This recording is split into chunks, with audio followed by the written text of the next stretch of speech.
Hello everyone, my name is Naman Kumar Rohilla. I am a guest lecturer in Government College Odgi. Today we will discuss about continental drift theory by Alfred Wegener. आज हम महाद्वीपीय विस्थापन का सिद्धांत जिसे Alfred Wegener के द्वारा 1912 में तैयार कर लिया गया था, जो 1922 में उन्होंने international union of geography and geology के समक्ष प्रस्तुत किया। अल्फ्रेड वेगनर जर्मनी के एक प्रमुख जलवायुवेत्ता थे और इन्होंने इस अपने महाद्वीपीय विस्थापन के सिद्धांत को प्रस्तुत करने के पीछे कुछ प्रमुख उद्देश्यों को प्रमुखता से रखा। इनकी व्याख्या करना प्रमुख रूप से था कि जो पूरे विश्व में जलवायु के संबंध में परिवर्तन हो रहे थे, इस दिशा में यह व्याख्या करना चाहते थे, क्योंकि इनका मानना था एक ही स्थान पर अलग अलग जलवायु के साक्ष्य मिलते हैं और इसके पीछे इन्होंने दो कारणों को प्रमुखता से बताया कि जो हमारे स्थल खंड है या लैंड बॉडी है या महाद्वीप हैं, वह एक जगह पर स्थिर रहे हों या तो जलवायु की जो पेटी होती है उनमें बदलाव हुआ होगा। जलवायु की पेटी कहने का तात्पर्य यह है कि जो हमारी पृथ्वी पर उष्णकटिबंधीय जलवायु, शीतोष्ण कटिबंधीय जलवायु और शीत कटिबंधीय जलवायु मिलती हैं, उनमें परिवर्तन हुआ होगा। लेकिन ऐसा मुमकिन नहीं है। क्यों नहीं है? जब हमारी पृथ्वी आज से 700 मिलियन वर्ष पहले निर्मित हुई, तब से लेकर के आज तक वह अपने अक्ष पर ठीक उसी प्रकार से घूम रही है। घूम रही कहने का तात्पर्य यह है, सूर्य के चारों तरफ परिक्रमा कर रही है, 23.5 डिग्री झुकी हुई है या टिल्ट है। उन्होंने इस संबंध में जो दूसरा कारण बताया वह ज़्यादा महत्वपूर्ण था कि जलवायु की पेटी स्थिर रही हो और जो हमारे स्थल खंड हैं उनका क्या हुआ हो, स्थानांतरण हुआ हो। यह बात ज़्यादा अच्छी और सटीक लगती है। इसके पीछे उन्होंने कई प्रमाण भी दिए हैं कि हमारा जो आज का मौजूदा महाद्वीप है या महासागर हैं, वह कभी किसी और स्थान पर मौजूद थे। उससे पहले हमें एक बात को प्रमुखता से समझना होगा कि अल्फ्रेड वेगनर ने सबसे पहले बताया कि कार्बनीफेरस युग में, यह कार्बनीफेरस क्या है, यह बहुत इम्पोर्टेंट है। जब हम भूगोल या जियोलॉजी की बात करते हैं तो पृथ्वी पर घटने वाली घटनाओं को कई काल या एरा में विभक्त करते हैं।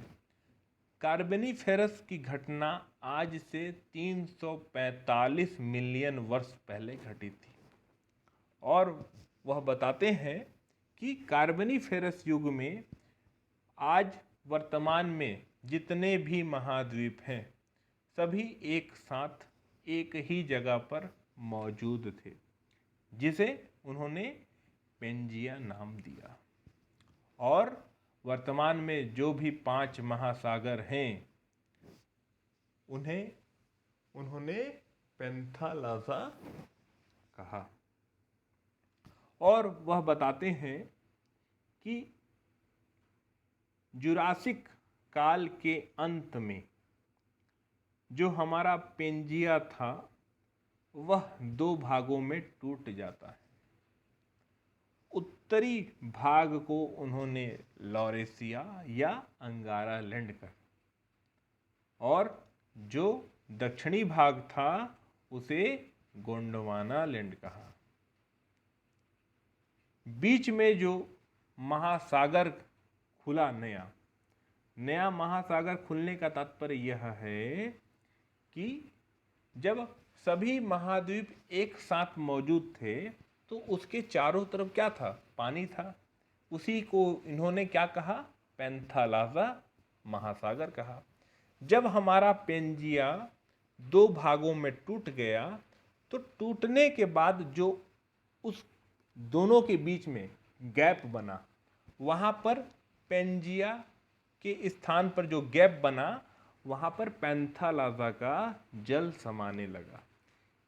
इसी जल को उन्होंने टेथिस सागर कहा। जो हमारा लॉरेशिया था या पेंजिया का उत्तरी भाग था, टूटने के बाद उसके अंतर्गत वह बताते हैं कि उत्तरी अमेरिका, यूरोप महाद्वीप, एशिया महाद्वीप के कुछ अंग कौन कौन से? रूस, मंगोलिया, चाइना वाले भाग, और जो हमारा दक्षिणी भाग था किसका? पेंजिया का, टूटने के बाद उसके अंतर्गत आज मौजूदा महाद्वीप के जो अंग थे उसमें प्रमुख रूप से दक्षिणी अमेरिका, अफ्रीका, भारत का दक्षिणी भाग जिसे हम प्रायद्वीपीय भारत का पठार या पेनिनसुलर इंडिया कहते हैं, और ऑस्ट्रेलिया एवं अंटार्कटिका महाद्वीप शामिल थे। इनका भी मानना था जो महाद्वीप है वह सियाल से क्या है? निर्मित है, और जो महासागर है वह सीमा से निर्मित है, तथा सियाल सीमा पर बिना रुकावट के क्या कर रहा है? तैर रहा है। अभी तक हम क्रस्ट, मेंटल और कोर की व्याख्या नहीं कर रहे हैं। क्यों? क्योंकि बात चल रही है 1912 से लेकर के 22 के बीच की। तब तक पृथ्वी की आंतरिक संरचना के संबंध में वैज्ञानिक व्याख्या नहीं हो पाई थी। इन्होंने बताया कि जो फोर्स काम कर रहा है, फोर्स मतलब जो हमारे महाद्वीप सीमा पर तैर रहे हैं उसके पीछे दो प्रकार के बल काम कर रहे हैं। एक था इक्वेटोरियल वर्ड और दूसरा था टाइडल फोर्स या ज्वारीय बल। इन दो फोर्सों को उन्होंने प्रमुखता से अपने सिद्धांत में प्रस्तुत किया। ये आप देख सकते हैं इस मानचित्र पर।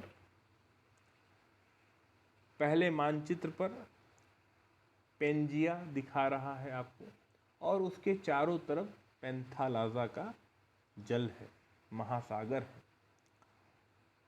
यह घटना कार्बनीफेरस के अंत में हुई है, जैसा मैं आपको बता चुका हूँ, और जुरासिक काल में हमारा पूरा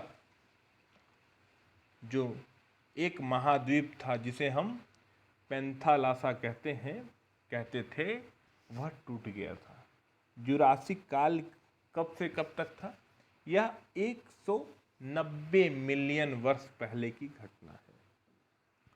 इसके बगल वाले राइट हैंड साइड पर आपको आज वर्तमान में जो भी महाद्वीप का स्वरूप है उसका चित्र नज़र आ रहा होगा। उत्तरी अमेरिका भी है, दक्षिणी अमेरिका भी है, यूरोप और एशिया को एक साथ दर्शाया गया है, अफ्रीका भी है, भारत का दक्षिणी हिस्सा भी है, इसमें मेडागास्कर भी है, ऑस्ट्रेलिया भी है और अंटार्कटिका भी है। अल्फ्रेड वेगनर महोदय ने इन सभी क्रियाओं के पीछे कुछ प्रमाण दिए। क्या प्रमाण दिए? यह सबसे इम्पोर्टेंट महत्वपूर्ण बात है। उन्होंने सबसे पहले यह बताया कि वर्तमान में जितने भी महाद्वीप हैं, अगर सबको जोड़ दिया जाए तो आज से 345 मिलियन वर्ष पहले कार्बोनिफेरस काल के अंत में जो महाद्वीप पेंजिया था वह निर्मित हो सकता है, और ऐसा किया जा सकता है। आप विश्व के नक्शे में सभी महाद्वीपों को एक साथ जोड़ने की कोशिश करो। उत्तरी अमेरिका, ग्रीनलैंड को हम यूरोप के साथ मिला सकते हैं। साउथ अमेरिका को हम अफ्रीका के पश्चिमी हिस्से से मिला सकते हैं।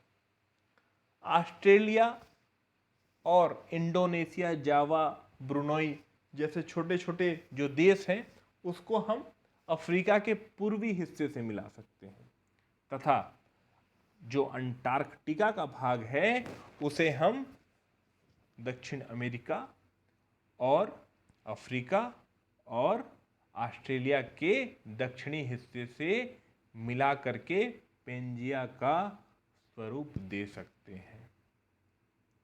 इसी को इन्होंने जिगसॉ फिट की संज्ञा दी।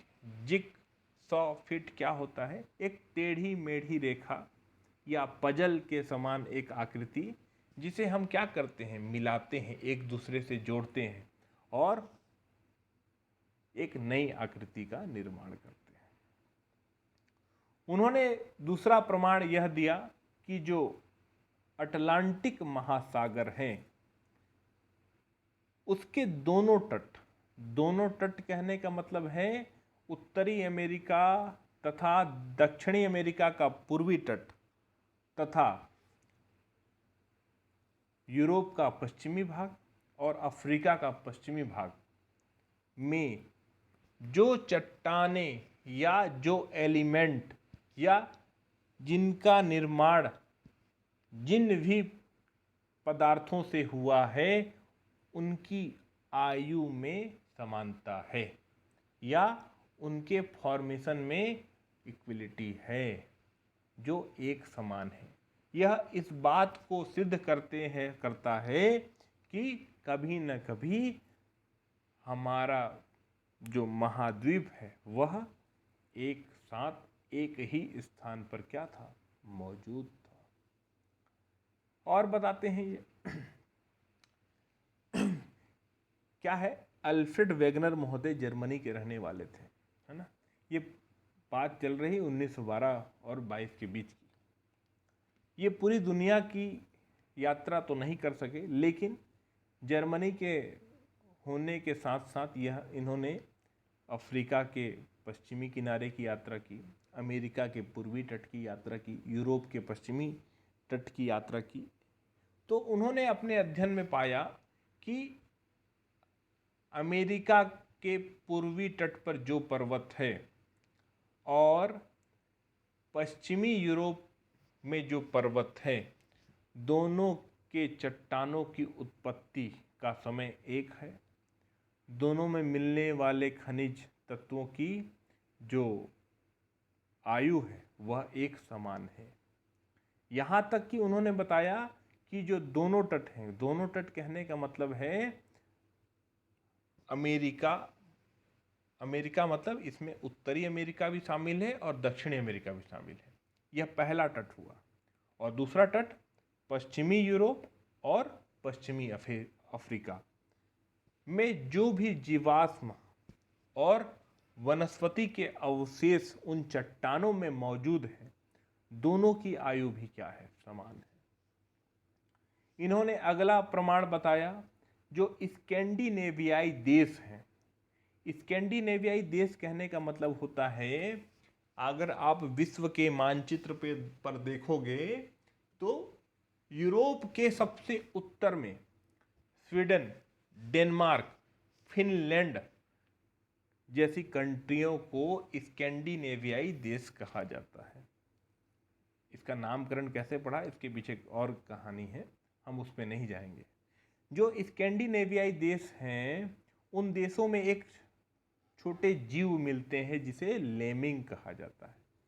और जब यह लेमिंग जीव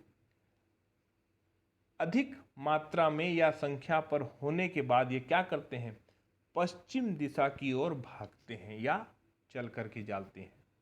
लेकिन आज मौजूदा समय में जब यह लेमिंग नामक जीव पश्चिम दिशा की ओर जाते हैं तो उन्हें अटलांटिक महासागर मिलता है। यह जीव पानी में नहीं चल सकते या तैर सकते हैं। तो उन्होंने बताया कि कनाडा और ग्रीनलैंड जैसे देशों में जो लेमिंग जीव की संख्या मौजूद है या उनका पाया जाना इस बात का प्रमाण है कि कभी न कभी उत्तरी अमेरिका, कनाडा, ग्रीनलैंड और जो यूरोप का पश्चिमी हिस्सा है वह एक साथ एक ही जगह पर क्या था, मिला हुआ था। यहां तक कि उन्होंने दक्षिणी जो पेंजिया का भाग था जिसे हम गोंडवाना लैंड कहते हैं, उसमें एक वनस्पति पाई जाती है जिसे ग्लोसोटेरिस कहते हैं।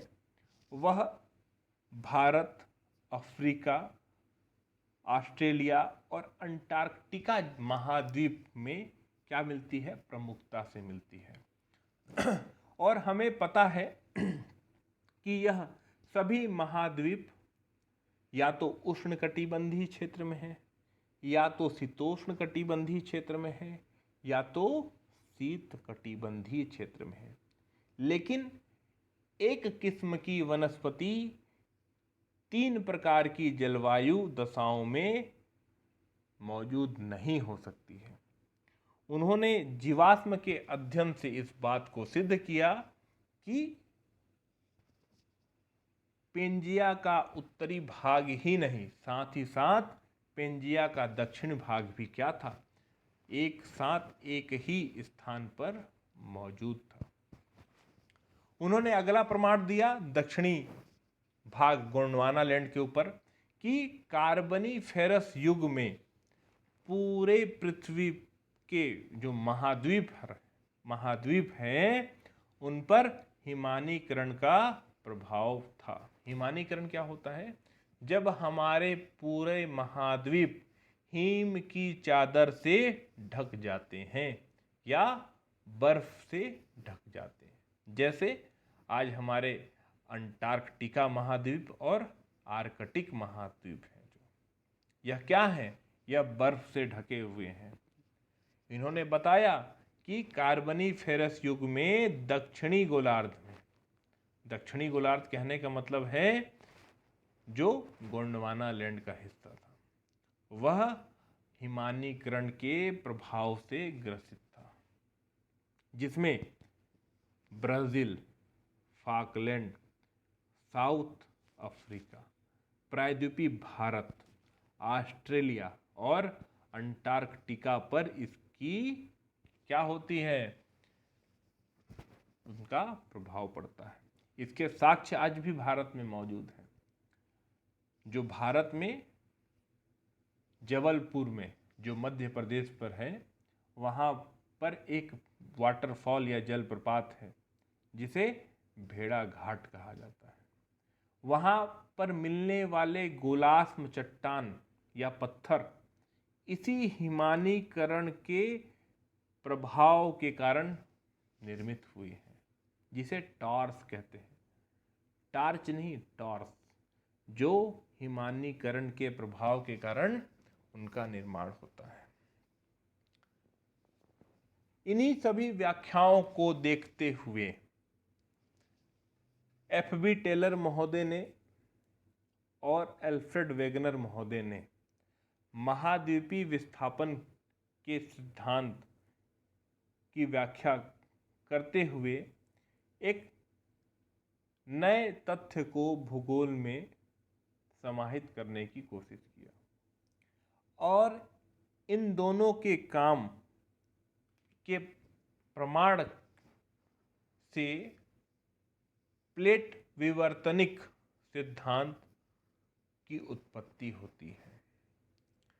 प्लेट विवर्तनिक सिद्धांत क्या है, इसको शॉर्ट में समझते हैं और इस पर एक मैं डिटेल व्याख्या करूंगा।